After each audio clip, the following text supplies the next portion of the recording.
Le lait. Nous avons tous grandi avec. Nous avons tous bu du lait durant notre enfance pour devenir grands et forts. Depuis des décennies, l'industrie laitière nous vante les bienfaits de ce produit naturel et sain. Mais elle n'est pas la seule. En France et en Allemagne, des laboratoires de recherche sur la nutrition recommandent de consommer quotidiennement du lait et des produits laitiers. Sous l'œil d'un scientifique, la variété de nutriments contenus dans le lait est phénoménale. Mais le lait est-il vraiment aussi bon qu'on le prétend? Aujourd'hui, son image est écornée. Et depuis plusieurs années, les pros et anti-lait se livrent un combat acharné. Le lait, sous sa forme actuelle, n'a plus grand-chose en commun avec le lait tel qu'il était à l'origine. Pour ses détracteurs, le lait favorise les maladies dites de civilisation, comme les allergies, le diabète, la migraine et même le cancer. Le lait est un dopant biologique. Nous sommes face à un système qui stimule en permanence notre croissance. Je pense que les maladies de civilisation sont dues à une croissance trop rapide. Dans la bataille du lait, pro et anti-lait s'accusent mutuellement d'alimenter la polémique. Résultat, le lait et ses dérivés comptent aujourd'hui parmi les aliments les plus sujets à controverse. On étudie, on regarde, on n'est pas comme ça dans ce combat. Moi, je n'ai pas de combat, c'est les anti-laits qui sont en combat. Alors, qui croire? Le consommateur est désorienté. Le lait est-il bon pour la santé? Ou est-il responsable de certaines maladies? Nous avons voulu faire toute la lumière sur cette question.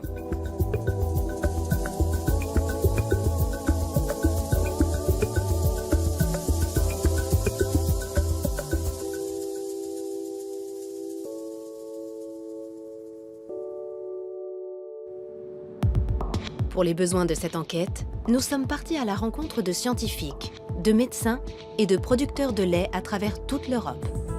Première étape, la Bretagne.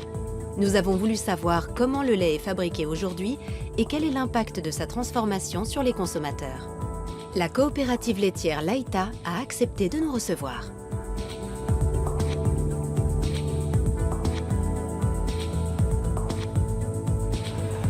Chaque jour, 40 camions-citernes livrent le lait des éleveurs, soit 1 million de litres par jour. Le lait est ensuite transformé en fromage, en beurre ou en lait en poudre. Dominique Chargé, ici à droite, est le président de la coopérative. Pour ce représentant de l'industrie laitière, la controverse autour du lait n'est pas justifiée. Alors, le lait est un aliment recommandé par les nutritionnistes, c'est un aliment de base, c'est le premier que nous consommons à notre naissance et il est recommandé par le Programme national de nutrition santé. Mais comme tous les aliments, il est aujourd'hui soumis à une certaine controverse. Et pour autant, avec le niveau de sécurité sanitaire et le niveau de sécurité alimentaire que nous avons aujourd'hui dans la filière laitière, il n'y a jamais eu aussi peu de risques. Et pourtant, on entend bien des gens dire que le lait ne serait pas un bon aliment. Et je vous cite l'exemple du beurre qui, il y a 10 ans, était décrié parce qu'il était facteur de cholestérol, alors qu'aujourd'hui, le beurre est reconnu comme un bon aliment. Dès son arrivée dans une laiterie moderne comme celle-ci, le lait est transformé. Les étapes les plus importantes sont l'homogénéisation et la pasteurisation. L'homogénéisation consiste à réduire les particules de matière grasse pour éviter que la crème ne remonte à la surface. La pasteurisation consiste à chauffer le lait à une température de 72 à 75 degrés pendant 30 secondes. Cette étape vise à détruire les germes et les bactéries et à garantir la bonne conservation du lait. Dans cette entreprise, le lait pasteurisé est transformé en différents produits, comme par exemple le fromage. Malgré un mode de production industriel, la direction de Laïta affirme que ces produits restent naturels. Fabriqués de façon traditionnelle, ils seraient sains et sans danger.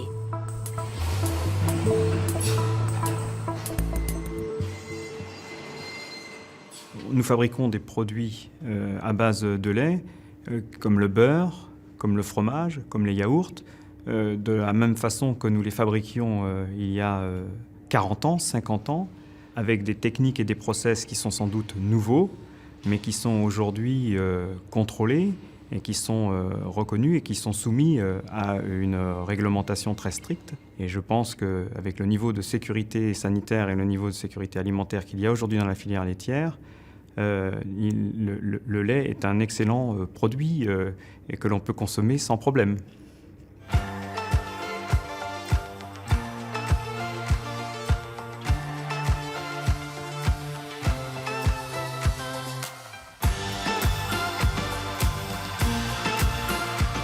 Et vous, c'est quoi votre milk moment?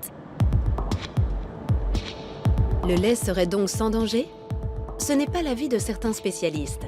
Nous poursuivons notre voyage à Innsbruck, dans les Alpes autrichiennes. Notre objectif, découvrir si la transformation du lait a un impact sur notre santé.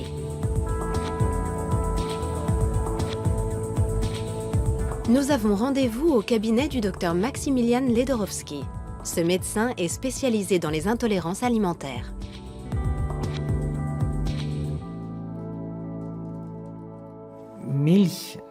Le lait, sous sa forme actuelle, n'a que très peu de points communs avec le lait tel qu'il était à l'origine. Il subit entre 20 et 30 étapes de transformation, allant de la montée en température, en passant par le stockage, le refroidissement, l'homogénéisation, puis la pasteurisation, à la séparation des globules, des matières grasses, etc. À la fin, entre le produit de départ et le produit d'arrivée, il n'y a que le nom qui soit resté le même.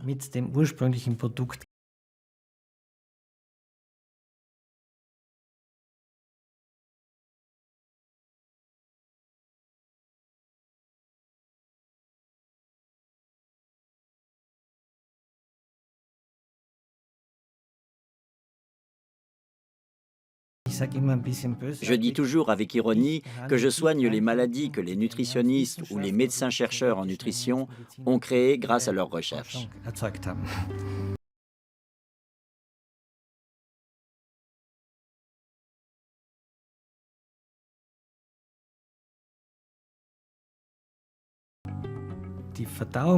Notre système digestif est naturellement conçu pour digérer le lait et les produits laitiers tels qu'ils étaient à l'origine. Mais la récente évolution de l'industrie agroalimentaire est telle que notre corps n'a pas eu le temps de s'adapter. Il faudrait plusieurs générations pour y parvenir.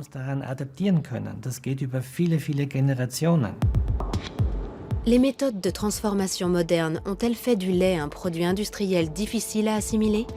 Voyons ce qu'en pensent les établissements de renom spécialisés dans la nutrition. En France, l'Institut Pasteur de Lille est le premier centre de recherche fondamentale au monde.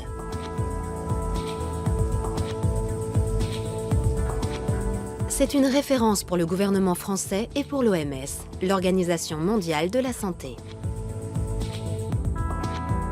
Jean-Michel Le Serre dirige le service de nutrition de l'Institut. Nous lui avons demandé si la transformation du lait pouvait avoir des conséquences négatives sur la santé. C'est une drôle d'idée. Tous les aliments sont transformés et cette transformation peut apporter des modifications positives ou négatives. Les études qui sont faites sur les effets du lait sur la santé ont été faites chez des consommateurs de ces laits transformés, UHT, homogénéisés, pasteurisés. S'il y avait un effet négatif, alors que c'est ces laits-là qui sont étudiés et qui montrent qu'il y a un effet positif, on ne comprend pas. Donc il y a peut-être des transformations qu'il faut étudier, qu'il faut analyser, peut-être rectifier, mais en tout cas, il n'y a pas d'effet négatif notable significativement. Pour le professeur Le Serre, le lait est un aliment fondamentalement sain et sa transformation sans risque. Il soutient donc la recommandation officielle des autorités françaises qui conseillent de consommer 3 produits laitiers par jour. Le lait est particulier pour au moins 2 raisons. La première, c'est qu'il a une composition particulière et assez exceptionnelle. C'est un des aliments qui a la plus grande diversité en nutriments. Et l'autre raison qui me semble plus importante encore, c'est l'aspect symbolique de l'aliment. Le lait est l'aliment qui nourrit le petit. Et cette symbolique lui donne une force particulière.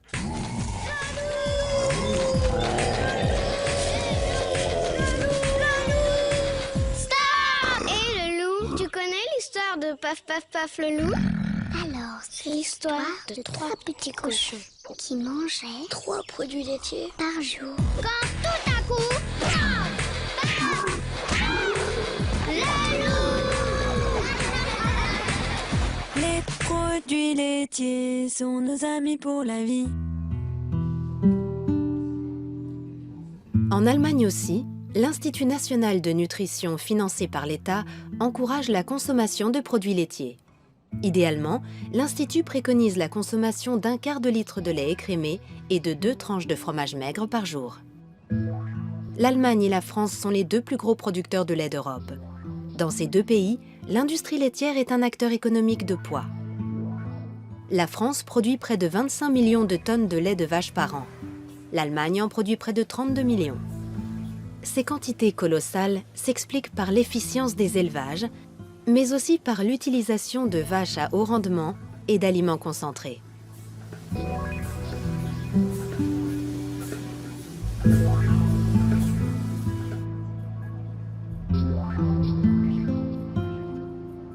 Intéressons-nous maintenant aux méthodes de fabrication dites conventionnelles.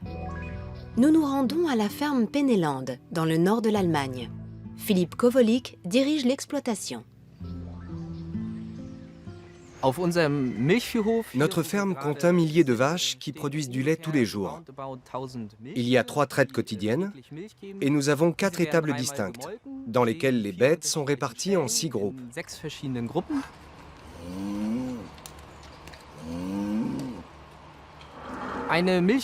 Au cours de leur vie, nos vaches laitières fournissent 28 000 litres de lait, soit une moyenne de 9 500 litres par an.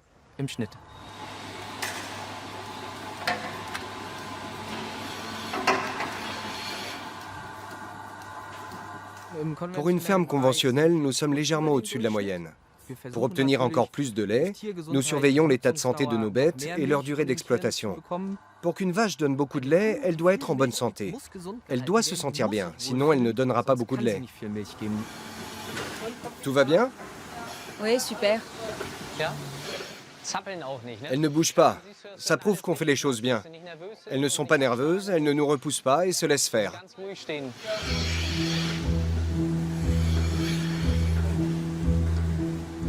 La qualité du lait et de ses nutriments est liée aux conditions d'élevage des bêtes, à leur état de santé et à leur alimentation.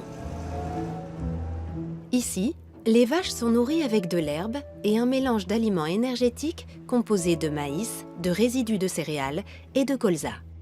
Autrement, elles ne seraient pas aussi productives. Mais à l'origine, les vaches ne sont-elles pas exclusivement herbivores? Les vaches laitières d'aujourd'hui ont besoin d'aliments concentrés.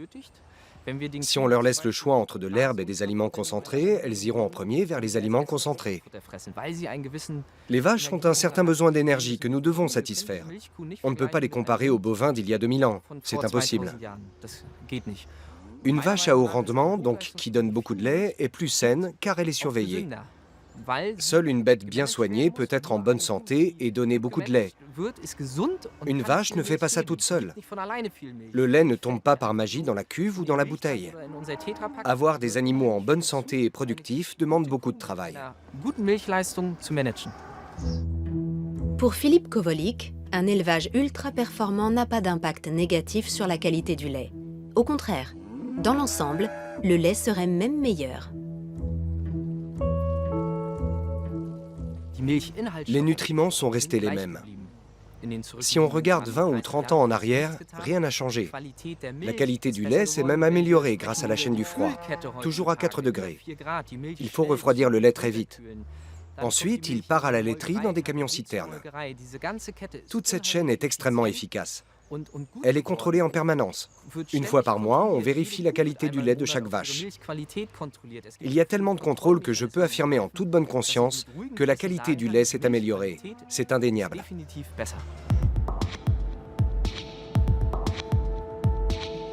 La qualité du lait s'est-elle réellement améliorée? Pour en avoir le cœur net, nous nous rendons à la clinique Paracelsus dans le nord-est de la Suisse. Ce centre de médecine globale propose, en plus de la médecine conventionnelle, des méthodes complémentaires comme l'homéopathie. Thomas Rau est le médecin-chef de la clinique. Depuis des années, il dénonce les méfaits des produits laitiers, plus précisément ceux d'une protéine contenue dans le lait, la bêta-lactoprotéine, qui peut provoquer des allergies. Les vaches ont changé. Elles sont nourries différemment. Chez la vache aussi, l'alimentation joue un rôle essentiel, car ce qu'elle mange se retrouve dans son lait. De nombreuses analyses prouvent que le lait a fondamentalement changé depuis 1983. Il contient désormais beaucoup plus de bêta-lactoprotéines.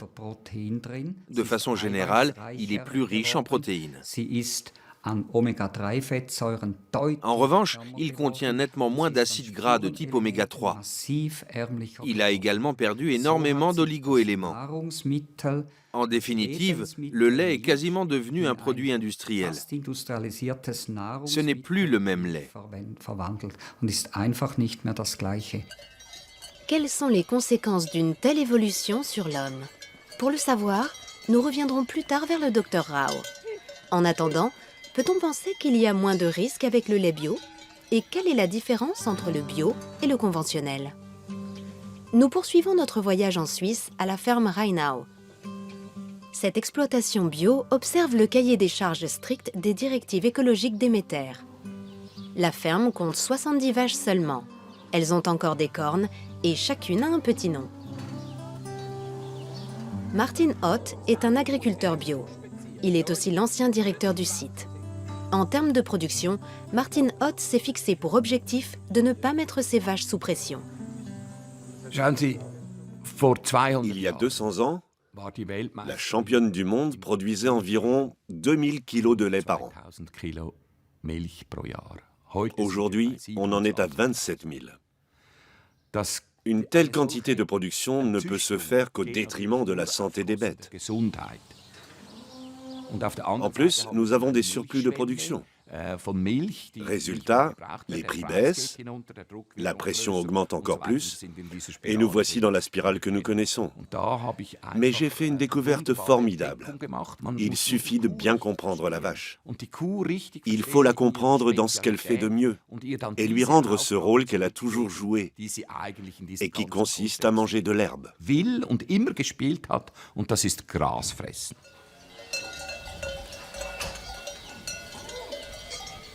Les vaches sont donc faites pour manger de l'herbe. En tant qu'entreprise certifiée Déméter, la ferme Rheinau mise sur un élevage respectueux des besoins des animaux.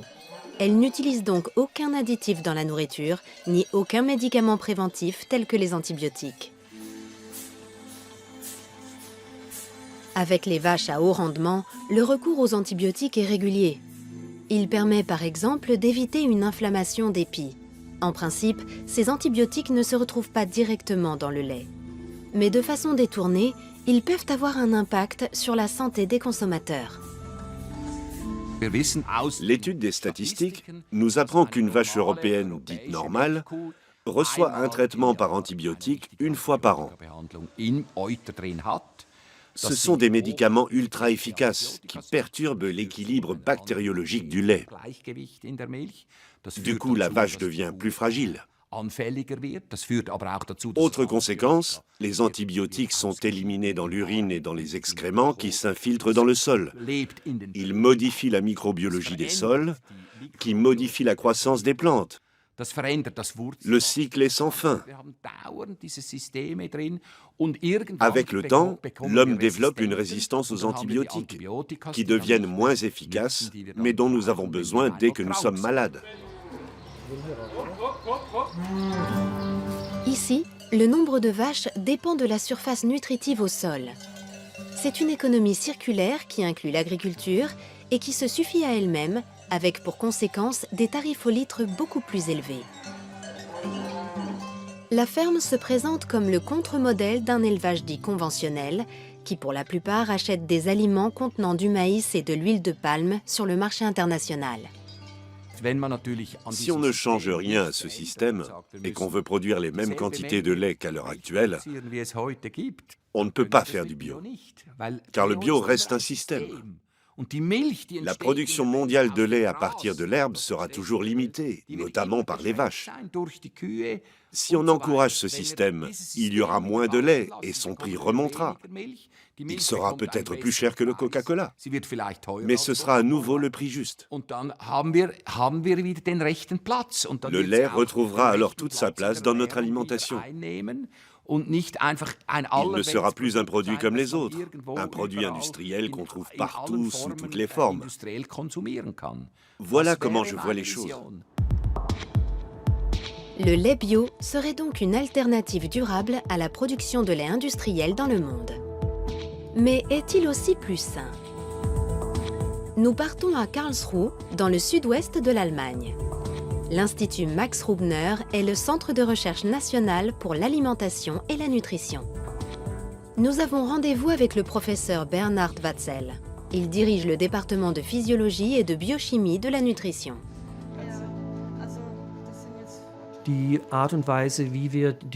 La façon de nourrir les vaches a des conséquences sur la composition du lait.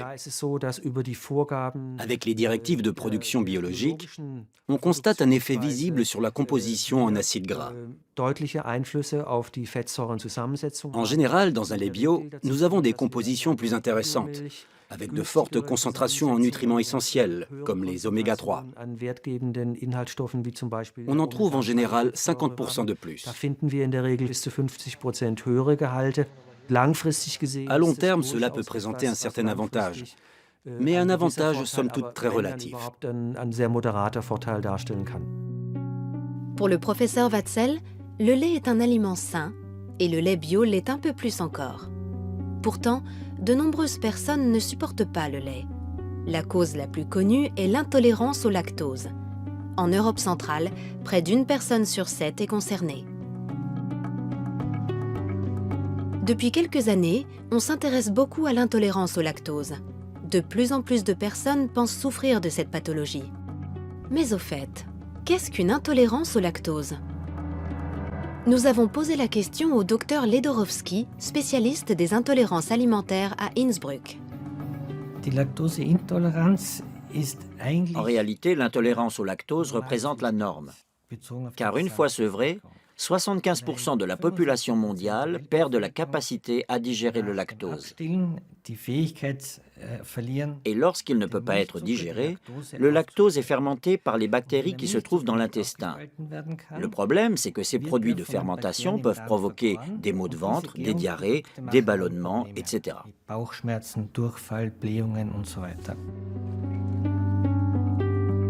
D'après le docteur Ledorowski, l'intolérance au lactose est de plus en plus fréquente.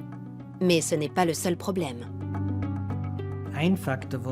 Ce phénomène s'explique notamment par une augmentation de la consommation de lait. Mais c'est aussi la façon de transformer le lait qui est en jeu. La transformation des produits laitiers comporte tellement d'étapes qui peuvent déclencher une réaction que les intolérances augmentent forcément.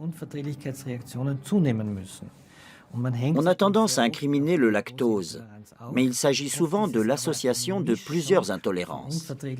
Le lactose n'est pas le seul responsable. Avant, il n'y avait quasiment pas d'épaississant dans les produits laitiers. Aujourd'hui, il n'y a pas un yaourt qui ne contienne pas d'alginate, de farine de graines de caroube ou d'autres produits de ce genre, juste pour épaissir la texture ou améliorer le goût.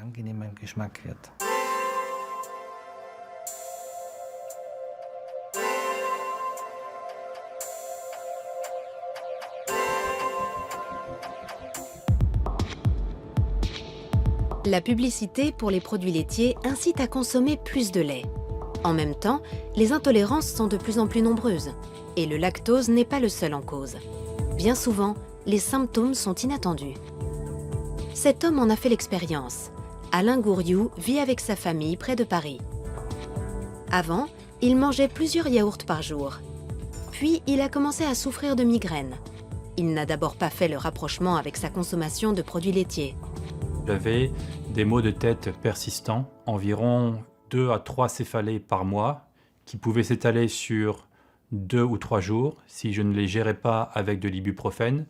Et donc, ça faisait partie de ma vie quotidienne. J'étais quelqu'un qui avait beaucoup de maux de tête. Donc je me suis dit, je vais aller voir un neurologue, et il se trouvait que ce soit le docteur Aranda. Le docteur Aranda exerce dans une clinique de Courbevoie en banlieue parisienne. Ce neurologue reçoit souvent des patients comme Alain Gouriou. 20 et quelques années que je conseille d'arrêter le lait aux gens qui ont des maux de tête, vous êtes peut-être le 3 millième à me donner le même témoignage. Donc la répétition de l'expérience est toujours un argument de véracité, si on peut dire. Alors, je suis arrivé donc dans le cabinet de Dr Aranda, je lui ai exposé mon problème qui était effectivement donc des céphalées assez régulières. Et il l'a posé à un moment, il m'a regardé, il a dit on va essayer quelque chose, vous allez essayer d'arrêter les produits laitiers et voir ce que ça donne. J'étais un peu déçu, je me suis dit tout ça pour ça, un mois d'attente, voilà, pour arrêter les produits laitiers. Donc c'est vraiment ça, enfin c'est la discussion qu'on a eue ensemble. Je pense que la dégradation, enfin la mauvaise dégradation du lactose va entraîner la production de déchets qui vont, comme tous les déchets, avoir des effets toxiques, un peu entre guillemets, hein, c'est une toxicité relative, mais une toxicité quand même, et qui vont générer des maux de tête. Simplement, j'ai des milliers de patients qui avaient des maux de tête et qui ont vu leurs maux de tête disparaître quand ils ont arrêté de consommer du lait. Bien, et les maux de tête, donc il n'y en a pratiquement plus. Il y en a eu quelques-uns récemment qui sont revenus. Mais vraiment, enfin pas aussi, vraiment... Très léger. Très très léger, voilà.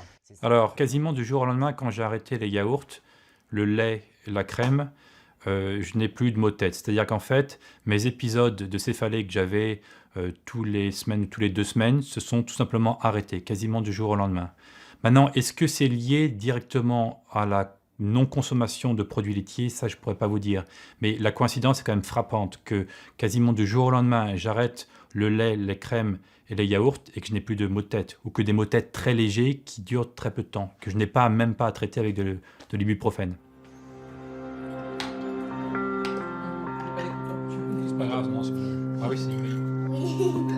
Aujourd'hui, c'est toute la famille Gouriou qui a en grande partie renoncé aux produits laitiers. Ils les ont remplacés par des substituts végétaux, comme le lait de riz. Beaucoup de gens qui consomment du lait avec des troubles intestinaux se plaignent d'être fatigués, de mal dormir, d'avoir la tête un peu embrouillée. Tout ça, ce ne sont pas des maladies, c'est pas bien étudié dans les études scientifiques, mais dans mon expérience, c'est vraiment très souvent mieux quand les gens ont arrêté de lait. Ils se sentent plus en forme, plus en forme, la tête plus performante, etc. Retour à l'Institut Max Rubner. Pour le professeur Watzel, nutritionniste, les expériences médicales comme celle du docteur Aranda avec ses patients ne justifient aucune extrapolation. Les expériences de certains médecins avec leurs patients sont individuelles et je ne les remets absolument pas en question. Le problème, c'est qu'il s'agit de cas isolés. Ça ne correspond à aucune méthodologie scientifique. On ne peut pas transposer ces cas isolés et ces expériences à l'ensemble de la population.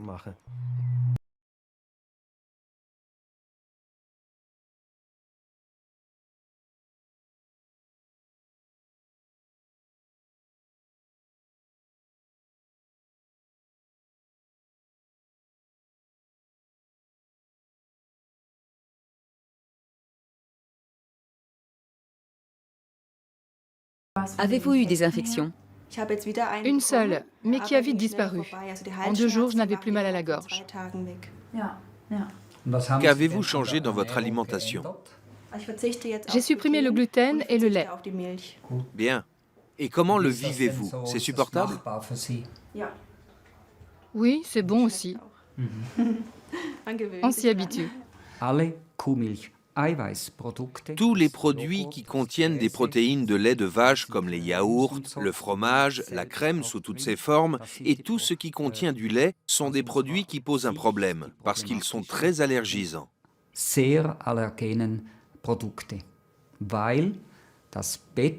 La bêta-lactoprotéine, la protéine de lait de vache, est de loin l'allergène alimentaire le plus fréquent. Beaucoup plus fréquent que le lactose et beaucoup plus fréquent que le gluten, les fruits à coque ou autres.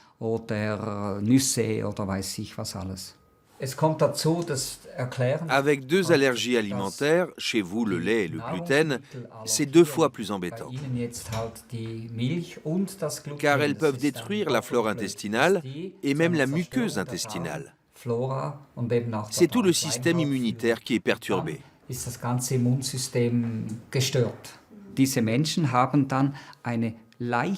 Ces personnes ont un taux d'histamine légèrement plus élevé. Du coup, elles réagissent plus fortement à d'autres allergies.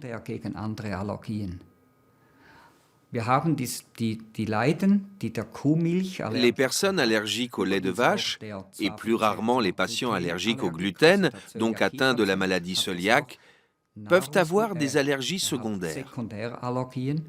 Elles peuvent être allergiques au pollen, aux fraises ou aux poils de chat. Ce sont des allergies croisées. Selon certaines estimations, environ 1% des adultes en Europe centrale seraient allergiques au lait de vache. À la clinique Paracelsus, en revanche, les chiffres sont beaucoup plus élevés. Si je considère mes patients entre guillemets normaux, ceux qui viennent juste faire leur bilan annuel, dans 60% des cas, je constate une allergie de type IgG4 à la lactoprotéine. Chez les patients atteints de maladies auto-immunes, on arrive à plus de 80%. Et chez les patients atteints d'un cancer, on est presque à 95%. Cela signifie que le nombre d'incidences augmente avec ces maladies. Et si je fais ce constat chez des centaines de patients, pour moi, ça a autant de valeur qu'une étude.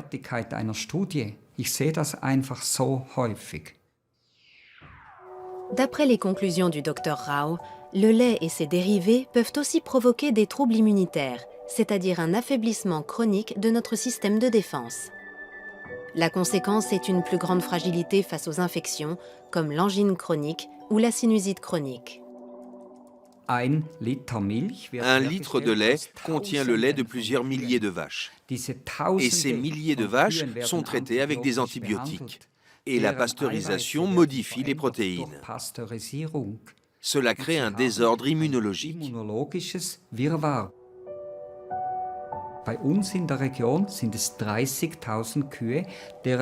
Dans notre région, c'est le lait de 30 000 vaches qui est mélangé pour ensuite être transformé.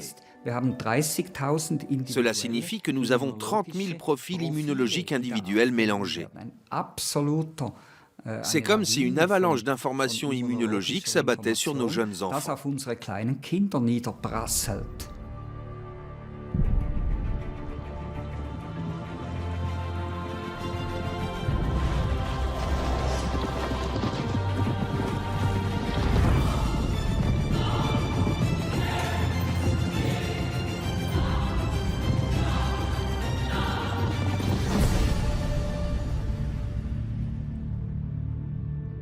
Le lait, une force de la nature. Le lait est souvent associé aux enfants. Depuis des décennies, on dit que les enfants doivent boire du lait. Nous avons tous grandi avec l'idée que le lait est bon pour la santé, que le lait fait grandir, que le lait renforce les os. Quand j'étais petit, le lait était un élément essentiel de notre alimentation. On n'avait pas besoin d'explications ni de raisons particulières, c'était comme ça.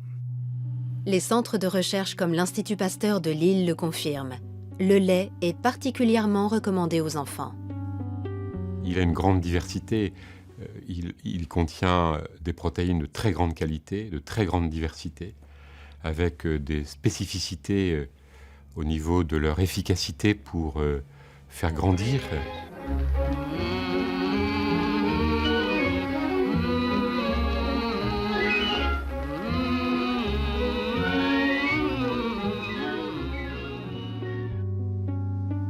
Mais pour les détracteurs du lait comme le docteur Ledorowski, médecin nutritionniste, il n'apporte aucun bienfait aux enfants ni aux adolescents, au contraire. Il y a quelques années, j'étais à un congrès de diabétologues à Leipzig qui présentait une étude nationale sur la consommation. Cette étude démontrait qu'une protéine animale ingérée par des enfants très jeunes présentait une corrélation importante avec leur surpoids à l'adolescence. Quand j'ai demandé quelle protéine animale, il y a eu un long moment d'hésitation. Puis on m'a répondu la protéine de lait. Vu sous cet angle, à l'heure actuelle, le lait n'a plus sa place dans l'alimentation de base des enfants après l'âge de 5 ans.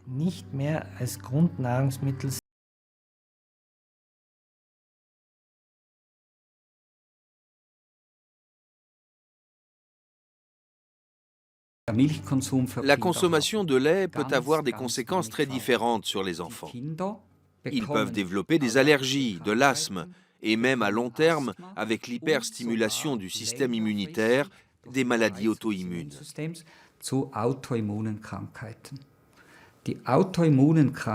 À ce jour, les maladies auto-immunes sont celles qui augmentent le plus chez les enfants. L'arthrite juvénile, le diabète et beaucoup d'autres. Und x andere Krankheiten auch, welche autoimmun sind. Le lait est-il vraiment à l'origine de ces maladies? Le professeur Watzel ne voit aucun lien entre les deux. Les données scientifiques montrent que pendant l'enfance et l'adolescence, la consommation de lait n'a aucun effet négatif sur le poids ni sur le diabète. Au contraire, consommé de façon régulière et modérée, le lait a une action protectrice. Néanmoins, il faut bien regarder, surtout chez les enfants, quels produits on consomme. Car de nombreux produits à base de lait contiennent beaucoup de sucre ajouté.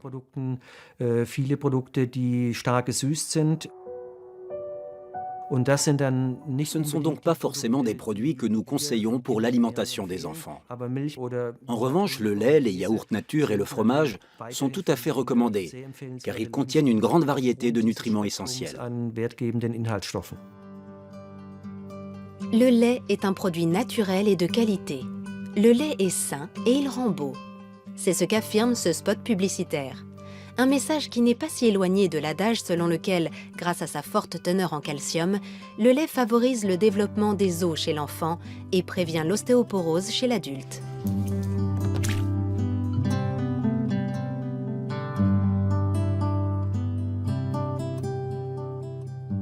Toutes les études cliniques qui ont été faites, où on donne des produits laitiers ou du calcium à des personnes pendant une durée suffisamment longue, montrent que la densité de l'os augmente, la solidité de l'os augmente, la concentration en calcium de l'os augmente.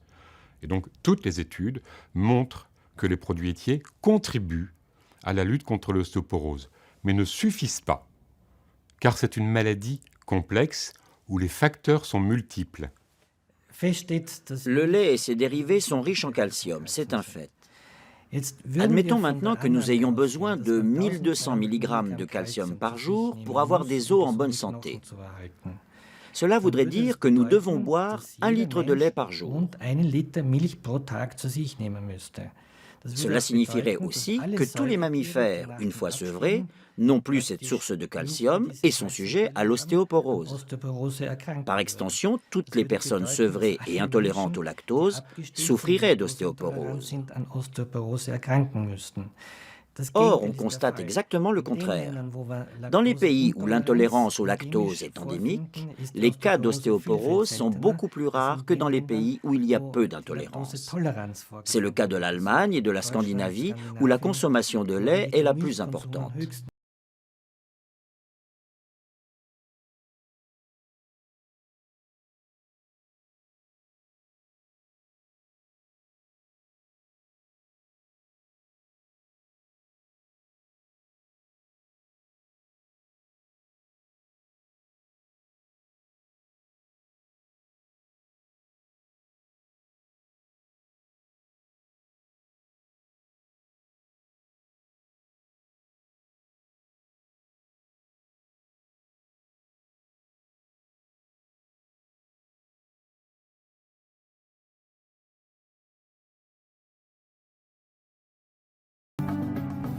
Chez les femmes, nous avons découvert un risque élevé de fractures, des fractures de la hanche en particulier.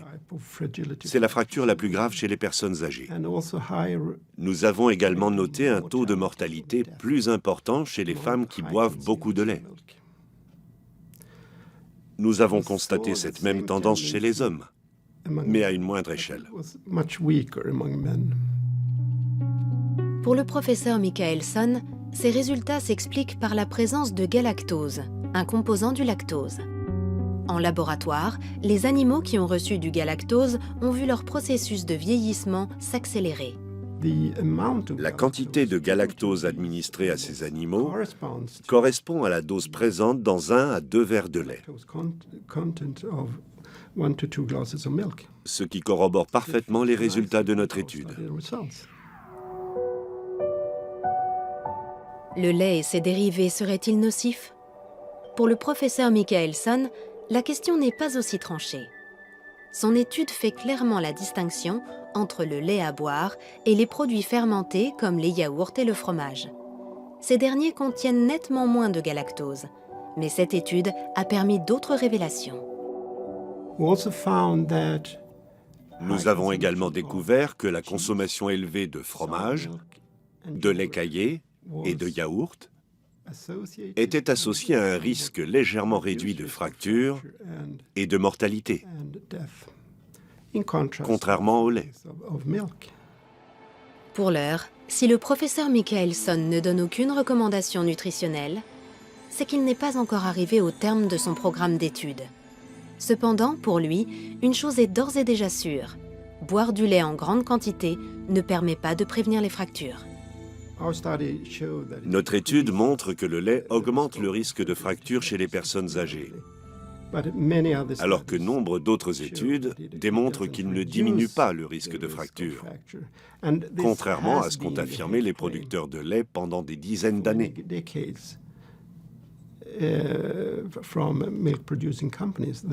Ils prétendaient que boire de grandes quantités de lait permettait de renforcer les os, mais les preuves sont très maigres.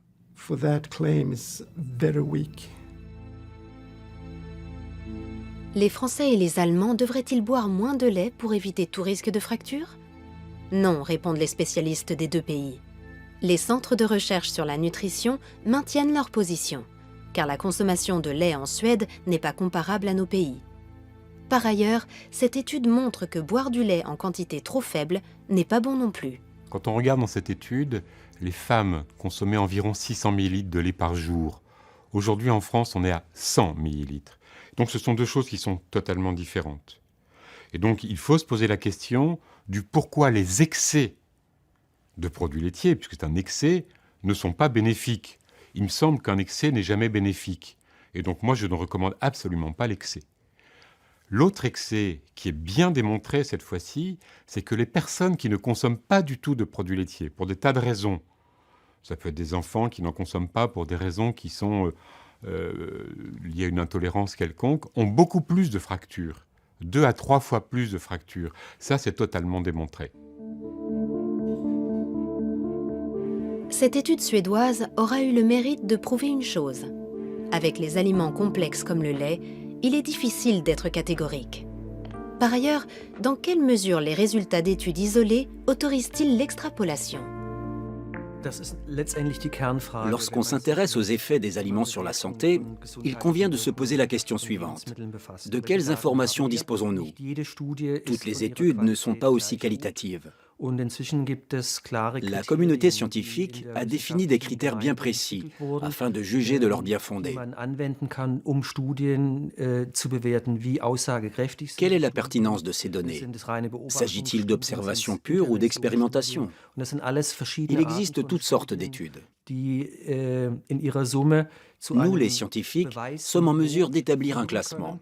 Nous pouvons les ranger dans la catégorie des études convaincantes, des études plausibles ou de celles qui relèvent de la possibilité.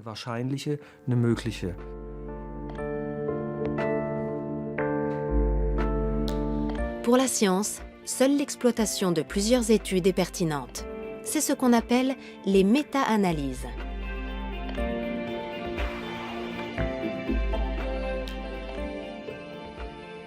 Je conseille toujours aux journalistes de ne pas se fier à une seule étude, car vous en trouverez toujours une qui confortera vos arguments ou votre interprétation.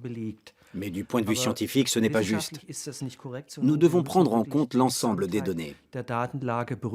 C'est le seul moyen d'évaluer de façon à peu près objective la valeur de ces informations.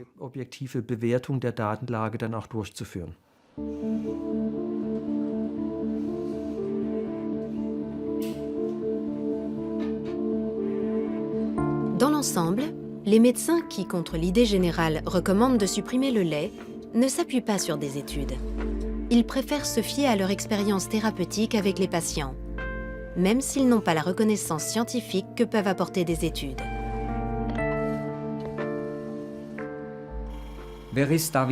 Qui est scientifique et qui ne l'est pas? Qu'est-ce qui définit le caractère scientifique d'une chose?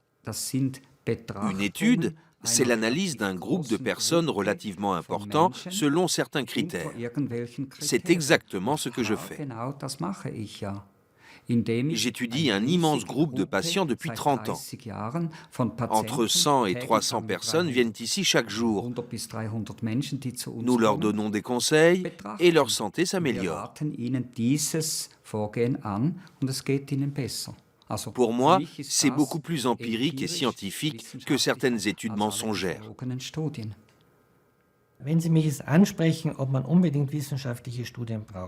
Si vous me demandez si ces études scientifiques sont vraiment indispensables, je vous citerai l'exemple de la migraine. Il n'y a aucune étude qui prouve scientifiquement ou statistiquement que les céphalées sont liées à la consommation de tel ou tel aliment. Pourtant, certaines personnes disent « Quand je mange du chocolat, j'ai mal à la tête. Quand je mange cet aliment-là, ça déclenche une migraine. » Mais je ne peux pas le prouver statistiquement. Pour autant, ces informations ont-elles moins de valeur que d'autres, alors que ma pratique me permettra d'en reproduire les effets?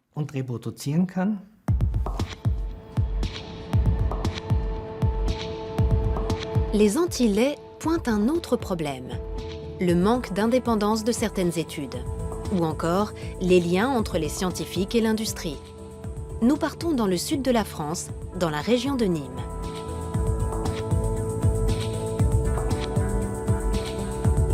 Thierry Soucard est journaliste scientifique. Il est aussi éditeur et auteur militant. Il a écrit plusieurs livres très critiques sur le lait. Son cheval de bataille, dénoncer les liens entre les spécialistes de la nutrition et l'industrie agroalimentaire en France. La recommandation française de consommer 3 à 4 produits laitiers par jour ne repose sur rien. Elle ne repose sur aucune base scientifique sérieuse. Elle ne repose que sur la proximité entre les pouvoirs publics français, les personnes qui décident de la nutrition en France et l'industrie laitière. Cette proximité, je l'ai exposée en donnant les noms des responsables français dans mes livres, sans jamais avoir eu de procès ni de demande de rétraction. Thierry Soucard pose un regard critique sur l'Institut Pasteur qui, selon lui, n'est pas tout à fait indépendant financièrement. L'Institut Pasteur de Lille est un institut qui est en situation financière délicate et qui donc dépend beaucoup de l'argent de l'industrie et notamment de l'argent de l'industrie laitière. L'Institut Pasteur est une fondation privée d'intérêt public, financée en grande partie par des missions de recherche et de conseil privés. Parmi les mécènes et les mandataires de ces missions, on trouve des groupes laitiers comme Danone et Lactalis. Il reçoit un tout petit peu de fonds de l'État, mais très peu, puisque je vous disais qu'il est autofinancé à 80%. Et puis le reste, c'est la vie d'un service de recherche comme les autres. Tous les services de recherche en France, tous, ont un double financement, qui est le financement propre ou financement de l'État et les financements privés. Tous les services de recherche en France sont comme ça. Thierry Soucard dénonce aussi les liens entre le professeur Le Serre et l'industrie laitière. Le professeur Le Serre est membre du comité scientifique de l'OCHA, l'Observatoire CNIEL des habitudes alimentaires. Cette organisation est chapeautée par le Centre national de l'économie laitière. Pour Thierry Soucard, il y a conflit d'intérêts. Quel conflit d'intérêts? Moi, je fais partie de ce groupe bénévolement. Voilà, donc c'est un groupe de chercheurs, des sociologues, des psychologues, des nutritionnistes. On se réunit, on mène des travaux, on dirige des thèses, on organise des colloques. On fait ça parce qu'on est passionné par notre métier. Je ne vois pas très bien où le conflit d'intérêts. Il n'y a que lui qui n'y voit pas de problème. Toute la presse y voit un problème. Tous les gens qui s'occupent d'éthique voient un problème avec les conflits d'intérêts entre chercheurs et industriels. Mais quand vous interrogez un médecin ou un chercheur qui est lié à l'industrie pharmaceutique ou l'industrie agroalimentaire, évidemment, il ne voit pas de problème. Retour en Allemagne, et à la question qui nous préoccupe, le lait est-il bon ou pas pour la santé? L'ultime étape de notre voyage nous conduit à l'université d'Osnabrück, dans le nord-ouest de l'Allemagne. C'est ici qu'enseigne le professeur Bodo Melnick, dermatologue. Le professeur Melnick a développé une théorie sur le lait qui a fait beaucoup de bruit dans le milieu scientifique ces dernières années. Selon lui, le lait contiendrait un système de signaux biochimiques qui stimule la croissance et qui peut avoir de lourdes conséquences. Nous savons désormais que l'acné apparaît de plus en plus tôt, dès l'âge de 8-9 ans. Nous savons aussi qu'il dure beaucoup plus longtemps. Environ 50% des Américaines, par exemple, ont encore de l'acné à la trentaine.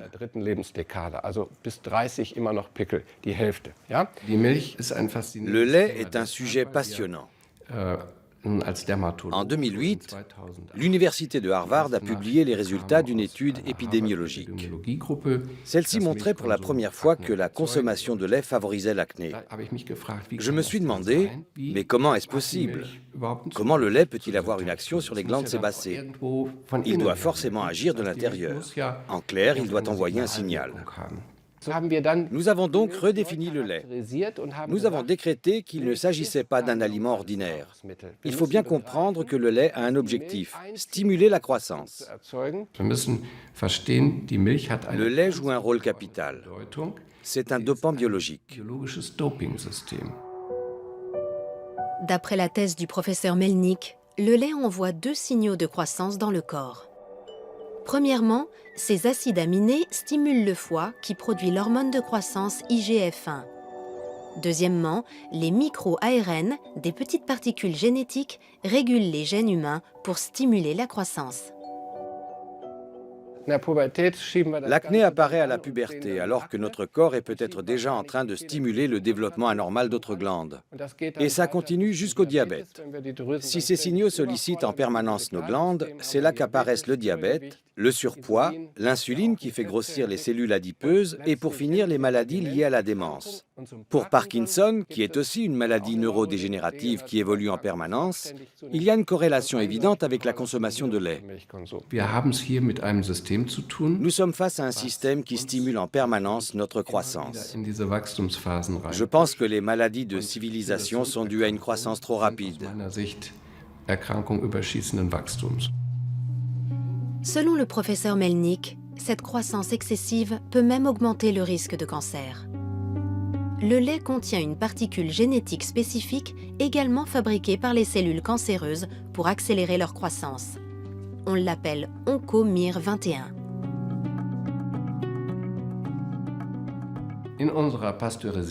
En buvant du lait pasteurisé, nous absorbons des OncoMIR21. En effet, la particule génétique MIR21 du bœuf est parfaitement identique à celle de l'homme. C'est extrêmement dangereux. Je pense que le lait pasteurisé devrait être retiré de la vente. Je conseillerais vivement aux patients qui veulent boire du lait de choisir du lait UHT, car cette étape de chauffage à très haute température annule cet effet.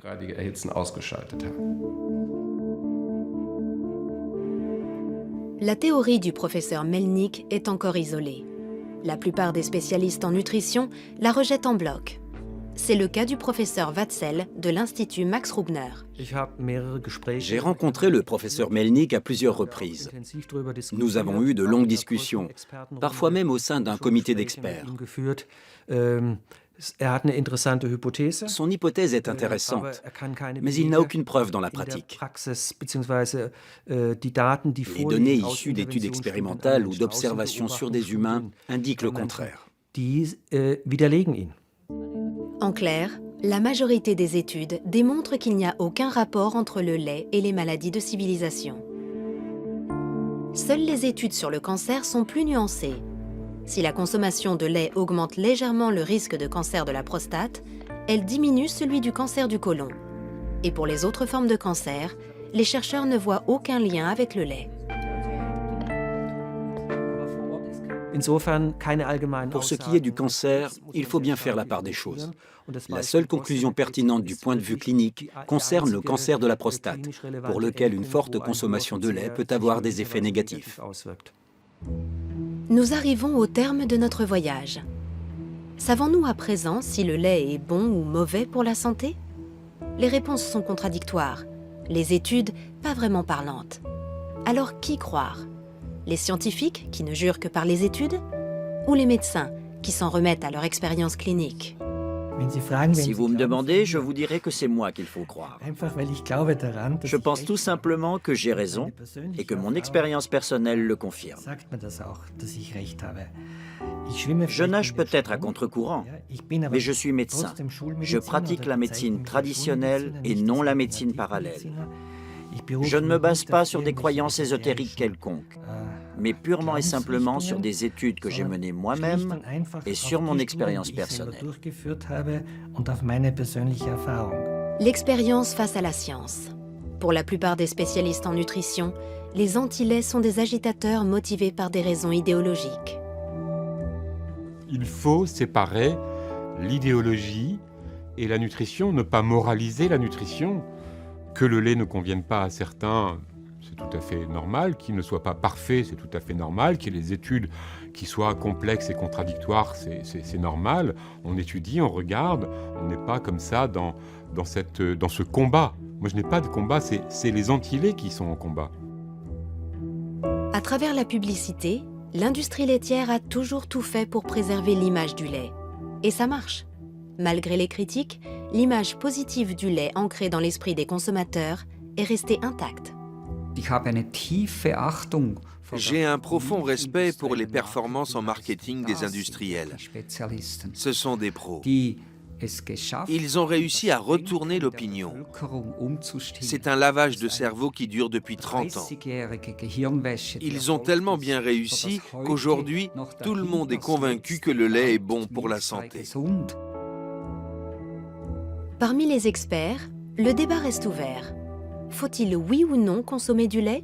Les avis sont partagés. Sur le plan nutritionnel et physiologique, le lait est riche en nutriments essentiels. Il regorge de protéines, de minéraux et surtout de calcium. Du point de vue scientifique, tous ces arguments plaident en faveur d'une consommation modérée mais régulière.